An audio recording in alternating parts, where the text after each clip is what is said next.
Halo semuanya, balik lagi sama gua Zaza di Zaza Education. Gimana kabar kalian hari ini? Semoga sehat selalu dan yang paling penting, semoga barang-barang kalian di lemari masih lengkap dan nggak gaib tanpa kabar kayak pengalaman gua yang satu ini.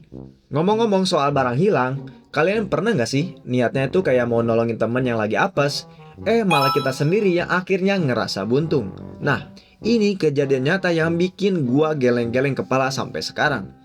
Jadi ceritanya waktu itu ada teman gua, sebut saja namanya Hendra. Nah, si Hendra ini lagi ke tempat gua atau ke tempat kosan gua gitu. Pas lagi asik nongkrong, si Hendra ini izin lah gitu kayak ke kamar mandi. Dia kebelet pipis gitu. Nah, nggak lama dia keluar dengan muka yang udah mulai pucat gitu. Nah, gua tanya lah gitu kan dia kenapa. Terus dia bilang pas lagi di dalam WC celananya tuh nggak sengaja jatuh ke lantai yang lagi basah banget. Alhasil celananya tuh basah kuyup semua dan nggak mungkin dipakai lagi buat dia balik. Gua sebagai teman yang baik, akhirnya gua berinisiatif. Yang gak tega dong lihat si Hendra pulang tanpa celana. Nah setelah itu gua kasihlah celana gua yang paling nyaman, biar dia bisa pulang dengan tenang. Nah di pikiran gua, besok atau lusa pasti ketemu sama si Hendra dan pasti dibalikin gitu.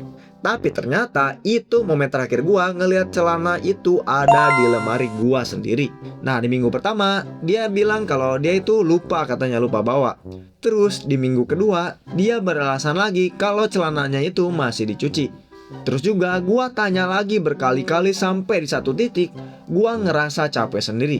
Nah disitulah akhirnya gua males bilang lagi ke dia. Yang gua anggap itu celana udah pindah tangan secara permanen ke lemarinya si Hendra. Ikhlas? Kagak lah. Gua yang ada malah nyesek gitu. Tapi jujur ya, gua tuh suka heran gitu, kok ada ya orang yang modelannya kayak si Hendra ini. Maksud gua, lu minjem barang orang karena kepepet, udah ditolongin, tapi kok malah gak ada inisiatif buat balikin. Malah kita yang punya barang yang mesti ngejar-ngejar mereka, kayak nagih utang gitu rasanya. Nah, nagih barang sendiri itu canggung banget loh. Seolah-olah kita yang salah karena ngingetin terus, padahal itu tuh hak kita gitu. Heran aja sih, kok bisa-bisa ya mereka tenang-tenang aja pakai barang orang tanpa merasa berdosa. Ya, paling itu aja sih cerita gua kali ini, dan menurut kalian gimana? Kalian pernah ngalamin juga belum? Barang dipinjam tapi nggak dibalik-balikin? Kalau kalian merasa seperti itu juga, langsung aja jepretin di kolom komentar. Mungkin segitu aja video kali ini. Gua Zaza dan sampai jumpa di video berikutnya.